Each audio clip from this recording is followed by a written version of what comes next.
Welcome friends, software take channel में आपका स्वागत है। आज हम डिस्कस करेंगे रूट ऑफ इक्वेशन के मेथड के बारे में, जो कि रूट ऑफ इक्वेशन का जो अनदर मेथड है, उसमें जो भी रूट ऑफ इक्वेशन का जो भी मेथड है बाइसेक्शन मेथड, उसके बारे में हम यहाँ पे डिस्कस करेंगे।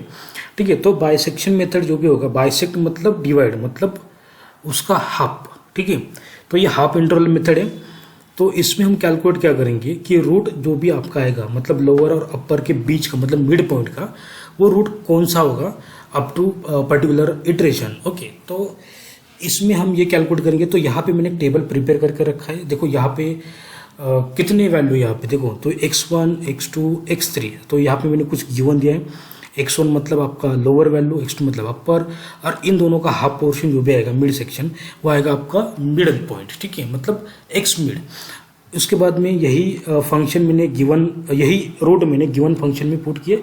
उसके बाद में मुझे ये कुछ टेबल मिला प्रिपेयर करके। ठीक है, तो उसके बाद में यहाँ पे मैंने इटरेशन का नंबर दे दिया है, कितने इटरेशन है, 8 इटरेशन, और यहाँ पे कुछ मुझे वैल्यू मिली है। तो मैं पहले क्या करता हूँ, इसको मैं हटा देता हूँ और आपको 1 बाय 1 सब सॉल्व करके दिखाऊंगा। ठीक है, तो ये मैं पहले इसको रफ कर देता हूँ और इसको भी मैं हटा देता हूँ, और इन दोनों को भी। ठीक है, तो पहले हम स्टेटमेंट पढ़ते हैं। स्टेटमेंट ये है, determine using bisection method root of the equation.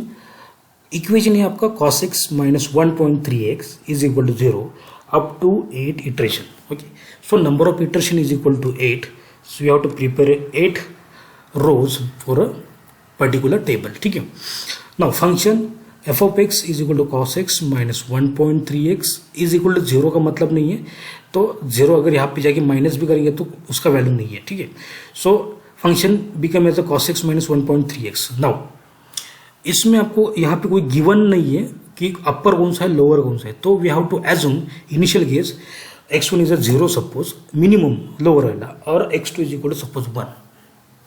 ठीक है, तो यहाँ पे मैं इसको, ये भी इसको भी हटा देता हूँ मैं। ठीक है, तो मुझे जो भी इसकी वैल्यू आएगी फंक्शन में पुट करने के बाद में, वो दोनों अपोजिट होनी चाहिए। अपोजिट क्यों? अगर ये दोनों अपोजिट नहीं होंगी तो जो मैंने इनिशियल जो गेसेस गिवन में लिए मैंने, वो यहाँ पे करेक्ट नहीं होंगे। जैसे कि मैं एक आपको एग्जांपल बता के दिखाऊंगा कौन कौन से। तो पहले मैं यहाँ पे फंक्शन अप्लाई कर देता हूँ, फिर आपको बताऊंगा कि प्रॉब्लम कैसे होता है। ठीक है, तो पहले फंक्शन क्या है, is equal to cos x, x कहाँ पे, यहाँ पे। ठीक है, bracket complete, minus 1.3 multiply x होगा। ओके, तो इसकी value f of x is equal to 1, ये वैल्यू पुट करने के बाद में सिमिलर इसको यहाँ पे ड्रैग कर दो। ठीक है, ड्रैग करने के बाद में यहाँ पे आगे एक पॉजिटिव, तो इसको लिखता हूँ मैं पॉजिटिव। ठीक है, और अलग इसको लिखता हूँ मैं निगेटिव। ये दोनों साइन आने चाहिए, मतलब अपोजिट है। ये निगेटिव होगा तो ये पॉजिटिव, कोई प्रॉब्लम नहीं। ठीक है, लेकिन अगर देखो दोनों सेम रूट रहेंगे, मतलब सेम साइन की, यहाँ पे 1 लिया मैंने और यहाँ पे सपोज 2 लिया, देखो ये दोनों निगेटिव है, ये निगेटिव, ये निगेटिव, तो ये कंडीशन कभी भी सेटिस्फाई नहीं होगी, क्योंकि बाइसेक्शन के मेथड में जो भी कर्व होता है वो हाफ इंटरवल में, तो एक तो आपको एक वैल्यू पॉजिटिव, एक वैल्यू निगेटिव होनी चाहिए, एक लोअर में एक अपर में होनी चाहिए। तो इसीलिए इनिशियल केस जो भी होगा, यहाँ पे मैंने चेक कर लिया कि 0 and 1 इज अ परफेक्ट। ठीक है, एक पॉजिटिव, एक निगेटिव। नाउ अब मैं यहाँ पे वही फंक्शन अप्लाई करूँगा। क्या है यहाँ पे इज इक्वल टू ये वैल्यू, यहाँ पे इज इक्वल टू ये सेकंड वैल्यू, और x3 कैसे फाइंड करेंगे, x3 फाइंड करेंगे हम इस दोनों का एवरेज निकाल के। तो यहाँ पे मैं पुट करूँगा एवरेज को क्लिक करो, सिलेक्ट यहाँ से यहाँ तक, C13 D13 हो गया। ओके, सो 0 + 1 डिवाइड बाई 2 कितना होगा, 1 डिवाइड बाई 2 मतलब 0.5, तो ये हाफ हो गया इसका। ठीक है, यहाँ तक तो होगी प्रोसेस। अब यहाँ पे मुझे पुट करना, तो मैं क्या करूँगा, सेम फंक्शन अप्लाई करूँगा, इज इक्वल टू, एक में फंक्शन निकाल लेता हूँ। ठीक है, इज इक्वल टू कॉस, ठीक है, उसके बाद में ये वैल्यू पुट करेंगे, bracket minus 1.3 multiply this x, because y x1, this is a function for f of x1। Similarly यहाँ पे मैं ड्रैग करूँगा। ठीक है, इसको मैं हटा देता हूँ।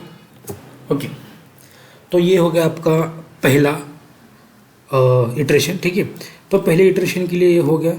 अब मुझे क्या करना होगा, यहाँ पे कंडीशन लगानी पड़ेगी ताकि मुझे कौन सा रूट कहाँ पे रिप्लेस करना होगा। मतलब मान लेते कि अगर x1 और x3 का जो भी यहाँ पे f ऑफ x1 और x3 अगर सेम ही, तो मैं क्या करूँगा, यहाँ पे x1 को रिप्लेस करके x3 यहाँ पे पुट कर दूंगा ताकि वो x1 हो जाएगी, और दूसरा जो भी साइन रहेगा वो एज इट इज मैं यहाँ पे ले लूँगा।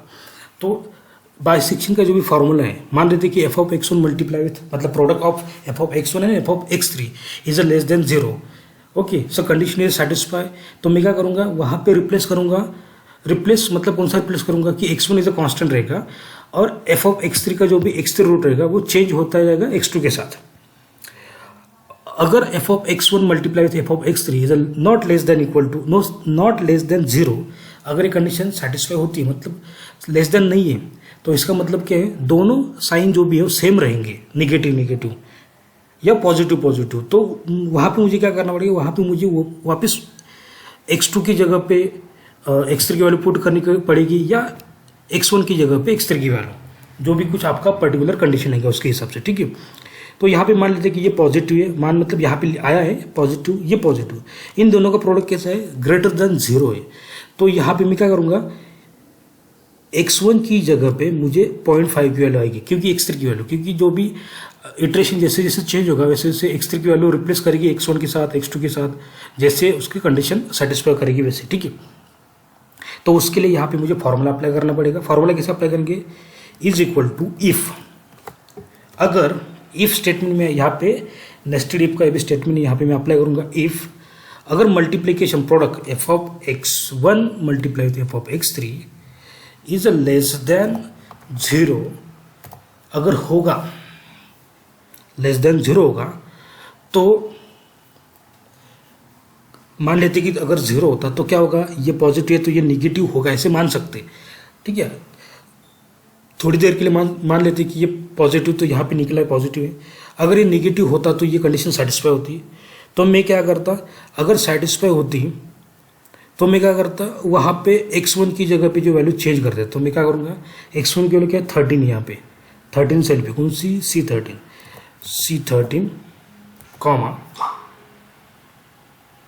कॉमा अगर ये कंडीशन सेटिस्फाई होती तो मैं यहाँ पे चेंज करूँगा x1 को, मतलब ये वो ऐसे रहेगा, ठीक है। अगर नहीं चेंज होती है, ये कंडीशन सेटिस्फाई नहीं होती है, ठीक है, सेटिस्फाई नहीं होती है, तो मैं यहाँ पे ले लूँगा ये वैल्यू, ठीक है। इसको यहाँ पे मैंने कंप्लीट कर दिया, ओके कर दिया, ठीक है। तो इसके हिसाब से कंडीशन तो जो भी है वो क्या हो रही है, यहाँ पे अगर सेटिस्फाई होती लेस देन 0 होती तो मैं C13 जीरो वैल्यू यहाँ पे एज इट इज ले लेता, लेकिन कंडीशन सेटिस्फाई हो रही है नहीं, बिकॉज ये दोनों पॉजिटिव है। इसका मतलब क्या है, ये जो कंडीशन है ये सेटिस्फाई नहीं हो रही है। तो अगर कंडीशन सेटिस्फाई नहीं हो रही है तो मैंने यहाँ पे x3 की वैल्यू एज इट इज यहाँ पे x1 की जगह पुट कर दी, ठीक है। तो रिमेनिंग वैल्यू कौन सी बची, अभी x2 की वैल्यू जो 1 है वो यहाँ पे आनी चाहिए। तो उसके लिए मैं यहाँ पे कंडीशन वापस अप्लाई करूँगा, इज इक्वल टू इफ अगर इन दोनों का product f of x1 multiply f of x3 is less than 0 होगा, अगर होगा तो मैं वहाँ पे ये वैल्यू पुट करूँगा x3 की वैल्यू, अगर कंडीशन सेटिस्फाई होती है तो। अगर नहीं होती है तो मैं वहाँ पे पुट करूँगा D13 की वैल्यू, ठीक है, मतलब x2 की वैल्यू। तो कंडीशन सेटिस्फाई होती है क्या, नहीं होती है, तो यहाँ पे 1 की वैल्यू एज इट इज ले ली। देखो यहाँ पे ये अपर वैल्यू, यहाँ पे लोअर वैल्यू, ठीक है। इसको मैं यहाँ पे एवरेज को ड्रैग कर लेता हूँ यहाँ पे, तो 0.5 प्लस 1.5 डिवाइड बाई 2.75, ठीक है, ये भी बराबर है यहाँ पे।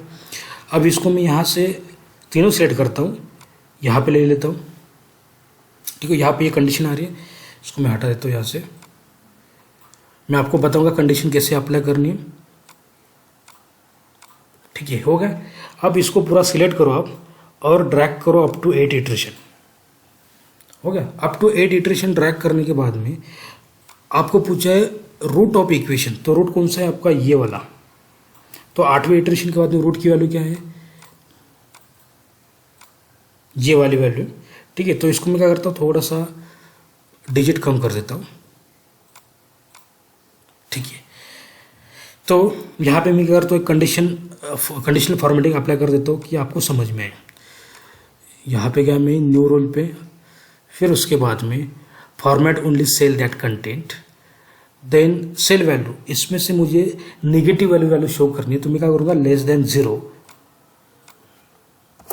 और फॉर्मेट फिल सेल में जाओ, यहाँ पे ऑरेंज पे क्लिक करो, जो भी कलर, ओके। देखो यहाँ पे अभी आपको समझ में आएगा कि अगर दोनों यहाँ पे निगेटिव, मतलब ऑरेंज मतलब निगेटिव, तो मैंने क्या किया, x2 की वैल्यू x3 की वैल्यू x2 के साथ यहाँ पे रिप्लेस कर। देखो यहाँ पे x2 की वैल्यू क्या है, यहाँ पे 0.75 और x3 की वैल्यू 0.625। तो अगले इटरेशन में जाने के बाद में ये वैल्यू यहाँ पे रिप्लेस कर दी, देखो मैंने 0.625। तो ये आपके समझने के लिए कि जहाँ पे निगेटिव होगा वहाँ पे वही वैल्यू सेम रहेगी, जहाँ पे कंडीशन सेटिस्फाई होगी तो वैल्यू वहाँ पे एज इट इज रहेगी, सेटिस्फाई नहीं होगी तो वैल्यू चेंज हो जाएगी, ठीक है। तो इस इटरेशन के बाद में 8वें इटरेशन के बाद में यहाँ पे एक स्टेटमेंट हम बोल सकते हैं कि whenever you have to calculate a bisection method for a particular given function, means function is a cos x minus 1.3x, and then initial guesses, assume initial guesses 0 and 1 whenever put, so f of x is a 1 is a value is a positive sign and another is a negative sign, okay. So this condition is satisfied, then and then we have to calculate the total up to 8 iteration and then find out the actual root for a particular function. So root value is a, here थोड़ा मैं कम कर देता हूँ, root value is 0.621094, ठीक है। इस function की value है 0.621094, ठीक है। इतना ही था आज की वीडियो में, थैंक यू।